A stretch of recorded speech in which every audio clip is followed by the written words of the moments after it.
1940 में कांग्रेस के रामगढ़ अधिवेशन में मौलाना अबुल कलाम आज़ाद को कांग्रेस का अध्यक्ष चुना गया और उसके बाद 1946 तक वही कांग्रेस के अध्यक्ष बने रहे।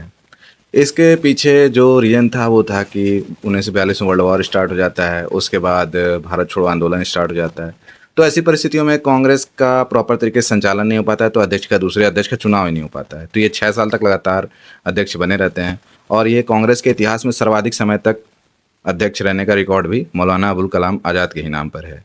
1946 तक लगभग ये क्लियर हो चुका था कि अब जो है वो कांग्रेस को सरकार बनाने का, अंतरिम सरकार बनाने का मौका दिया जाएगा और मतलब कि कांग्रेस ही चुनेगी कि भारत का पहला प्रधानमंत्री कौन होगा।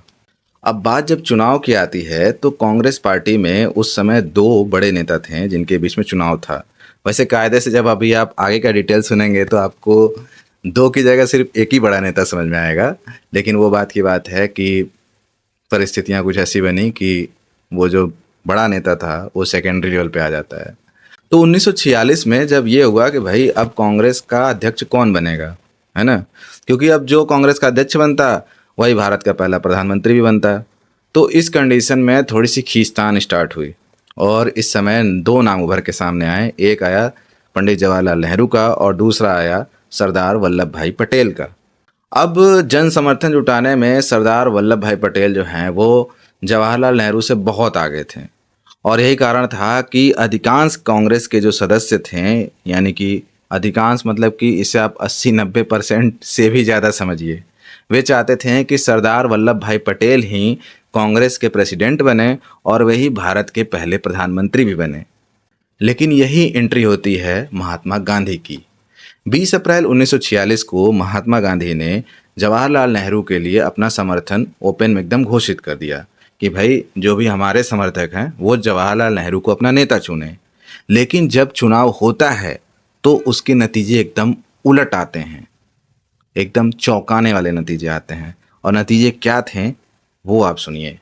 कुल 15 कांग्रेस प्रदेश कमेटियों में से 12 ने सरदार पटेल को कांग्रेस का अध्यक्ष बनाने के पक्ष में वोट डाला। किसके पक्ष में? सरदार पटेल के पक्ष में। और 3 ने एब्सटेन किया, यानी कि उन्होंने वोट डाला ही नहीं। यानी कि 15 कांग्रेस की प्रदेश कमेटियां थीं जिनमें से कि 12 ने सरदार पटेल के पक्ष में वोट डाला और 3 ने किसी के पक्ष में वोट नहीं डाला और एक भी कांग्रेस कमेटी ने पंडित जवाहरलाल नेहरू को कांग्रेस का अध्यक्ष बनाने के लिए या भारत का पहला प्रधानमंत्री बनाने के लिए वोट नहीं दिया। ये थे उस चुनाव के नतीजे। कहा जाता है कि इसके बाद गांधी जी को बहुत ही झटका लगा और फिर वो एकदम साइलेंटली अकेले में गए और जवाहरलाल नेहरू से मिले और उनसे बात की कि आगे की परिस्थिति कैसी बननी चाहिए, क्या आप सेकंड रैंक पे आने को तैयार हैं, क्योंकि फर्स्ट रैंक तो पूरी कांग्रेस चाहती है कि सरदार पटेल प्रधानमंत्री बने। और पंडित जवाहरलाल नेहरू ने सीधे मना कर दिया। उन्होंने कहा कि नहीं, या तो मैं सीधे प्रधानमंत्री बनूंगा और या तो मैं सीधे कांग्रेस से बाहर हो जाऊंगा, मुझे दूसरे नंबर की कुर्सी बर्दाश्त नहीं है। और फिर गांधी जी मुड़ते हैं सरदार पटेल की ओर।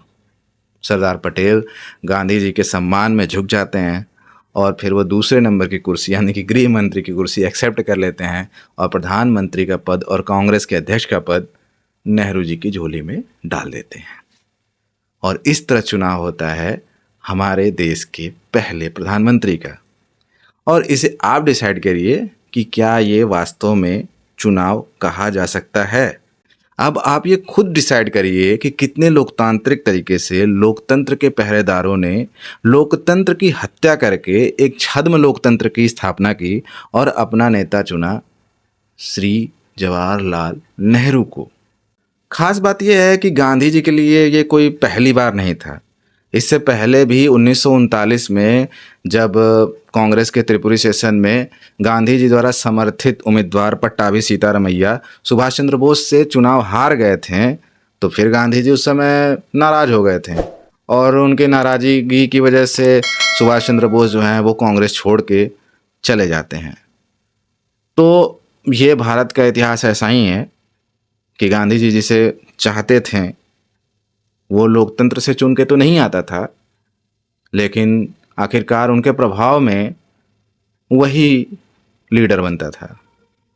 और मैं यहाँ जो भी बातें कह रहा हूँ, आप ये मत आप कोई भी ये सोच सकता है कि मैं एक बायस टाइप का आदमी हूँ, लेकिन ये सारी बातें आपको नेट पे चेक कर लो, ये सारी चीज़ें रिकॉर्ड में दर्ज हैं। इसमें मैं कुछ भी अपनी ओर से नहीं बोल रहा हूँ, ये सारी बातें आपको किताबों में भी मिल जाएंगी। और इस घटना के बाद डॉक्टर राजेंद्र प्रसाद ने भी कहा था कि ग्लैमरस नेहरू के चक्कर में गांधी जी ने अपने वफादार लेफ्टिनेंट की कुर्बानी दे दी। इतना ही नहीं, मौलाना अबुल कलाम आज़ाद ने अपनी पुस्तक इंडिया विंस फ्रीडम में भी इस बात का उल्लेख किया है कि पहले तो उन्हें ये लगा कि नहीं, जवाहरलाल नेहरू सरदार पटेल से प्रधानमंत्री बनने के लिए ज़्यादा कैपेबल हैं, लेकिन बाद में उन्हें यह एहसास हुआ कि ये ऐसा सोचना उनके जीवन की सबसे बड़ी गलती थी, और ये पछतावा करते हुए वे थकते नहीं हैं। और ये सारी चीज़ें आपको अपने स्क्रीन पे दिख रही होंगी। बाद में मौलाना अबुल कलाम आज़ाद को ये रियलाइज़ होता है कि भारत का पहला प्रधानमंत्री जवाहरलाल नेहरू को नहीं बल्कि सरदार वल्लभ भाई पटेल को बनना चाहिए, लेकिन तब तक बहुत देर हो चुकी थी, और अब जो है वो इतिहास है। आगे आप स्वयं समझदार हैं। तो ये कहानी थी भारत के पहले प्रधानमंत्री जवाहरलाल नेहरू के चुनाव की, जिसे आप कितने हद तक चुनाव समझते हैं ये मैं आपके विवेक पर छोड़ता हूँ। तो नमस्कार दोस्तों, आज के वीडियो में बस इतना ही। अगर आपको हमारा ये प्रयास अच्छा लगा तो हमारे वीडियो को लाइक करें, हमारे चैनल को सब्सक्राइब करें, कमेंट करें, शेयर करें और अपना प्यार हमारे पे बरसाते रहें। मिलते हैं किसी और वीडियो में किसी और टॉपिक के साथ। जय श्री राम।